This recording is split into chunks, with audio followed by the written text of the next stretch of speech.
Hey everyone, welcome back to our channel. I'm Jason, and if you're new to our channel, some of the things we do is we have a little farm, we have some chickens, we cut firewood, and we also have a sawmill, which our sawmill's in pieces today, and that's what this video is going to be about. So we have the Woodland Mills HM130 Max, and we've cut some logs through it, and one of my problems I think I found is my system that I use for a foundation. Probably wasn't the best one, but we've moved forward and we've decided to purchase the trailer that goes with this sawmill. And we're gonna be putting that together today. And we do have to take all this apart and build the trailer, which should have done more research because I thought that we would build, I thought we would build the trailer and set this on top. That's not the case. So we're gonna get building and we're gonna get the sawmill back up and running.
All right, we have it split in threes, and mainly it's in threes because this is the extended version of this sawmill. So kind of heartbreaking. We spent so much time and energy putting this thing together.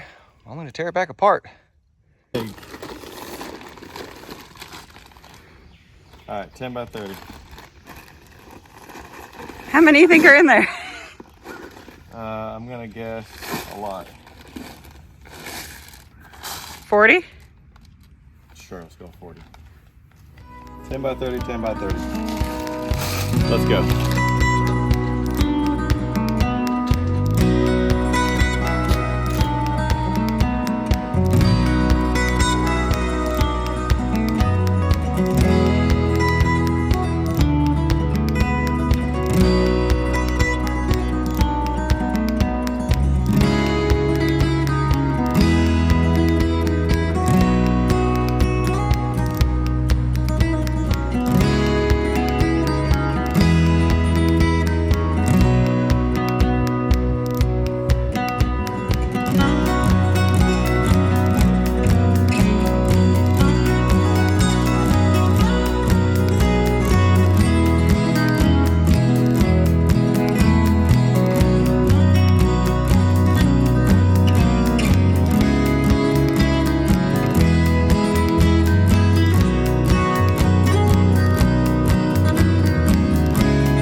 All right, everyone, let me get you caught up to speed here. So we had to completely disassemble the whole sawmill, and now we're starting to put it back together. The reason is that there are some bolts that go onto these side plates. I guess that's the stability part for the trailer, and actually you replace them with all those bolts that it comes with. But that's just pretty much the tedious work that we've done to get to this stage. Pretty much just tear down and rebuild. But there's the jacks. They actually say to put those there temporarily. We measured for square. So Sterling's back there getting us through the next steps. But I just want to catch you up to see where we are. And it's essentially just tearing it down, adding these side plates, and then adding the rail system back. And then all of these are still loose right here. So now we're on that point to getting these put back on. All right, well, we're out here sweating. Took a second to enjoy a popsicle. What would you say? We're about halfway? I hope so. We'd like to say we're about halfway. We're just doing some of the detail part here, and we've gotten all the bolts tight along this frame rail here. So we're gonna keep chugging along, and I'll keep you updated. We're gonna enjoy this popsicle.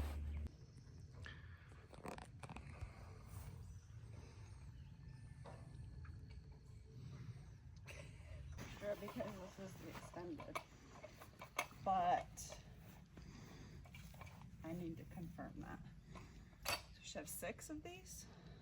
Does that sound right? All right, everyone. We're back out here. It's the next morning. We decided to call it quits yesterday.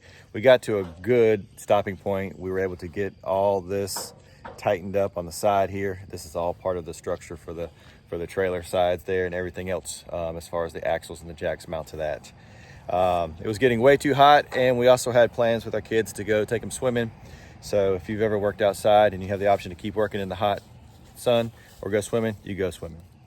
But Sterling's unwrapping a lot of the cross members, and I'm hoping that we're on the downhill slide here, because the rest of this is just kind of just going across. The only part that I'm not 100% sure on is going to be the axles. But we'll figure this out. We keep on going back to the instructions, and we figure it out. So we're gonna get back at it. All right, sun is coming out. It's hot, sweating, but we're getting there. Check this out, axles. Axles are on and tightened down. This is exciting.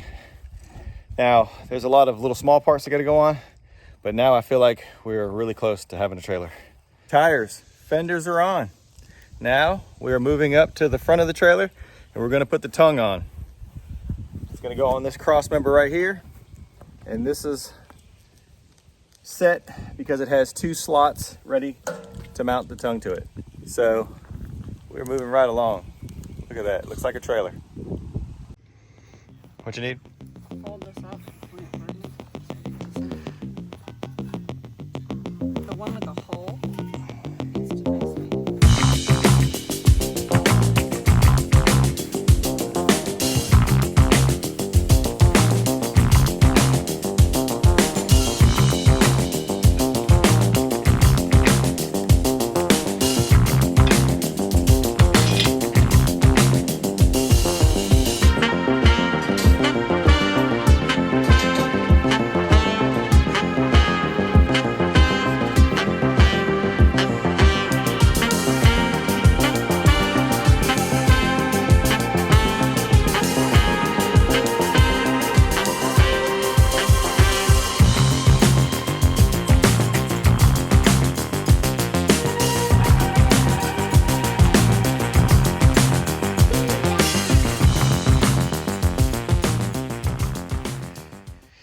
All right, back plate is on, and this is what starts the lighting, or the wiring, I guess.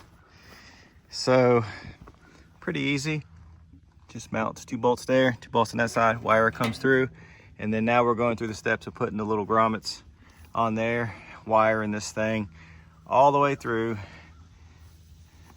and we are getting close. Probably have a few more, and then it goes through the tongue here, comes out so you can hook it up to your truck. All right, so I stand corrected, and what I thought to be the last step was just adding the safety chain because the trailer was going to be completely finished. That wasn't it. We have to now add these little L brackets here to the head unit, and what that's going to allow is to, I guess, secure to the trailer. So we'll have to drill some holes in here, and there'll be a bracket on the front and the back, and that'll keep it from sliding during transport. So we have to tear these apart right here and take that big bolt out, take the spacer out, and then we're going to add those. They're going to go right in here just like this, actually just like this, So that's going to keep, then the pin goes through this little hole here, and that's going to keep the saw head unit from sliding around. So we're going to work on that and hopefully be able to lift this thing up. As you can see, the tractor's lifting it up a little bit, but we're going to have to lift it up and put it back on this trailer.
Finally, the head unit for the sawmill is sitting on its new trailer. And I can't wait to try this thing out. I am hoping that it's everything that I want it to be and more, because this should make it to where we can pull it to a spot, get it to a different spot on the property, get it leveled up real quick, and start milling some logs. I've got some logs ready. I've got actually a beam over there that was kind of getting off the measurements, so I'm going to put that back on, see if that will clean itself up. I got plans for that beam, but this is going to wrap up this video because I'm exhausted. This was a project. Anybody who thinks about getting one of these, it is some work to do, especially if you've already built the sawmill beforehand. But as always, I appreciate you watching. Consider subscribing to our channel, hitting the like button, and we'll see you on the next one.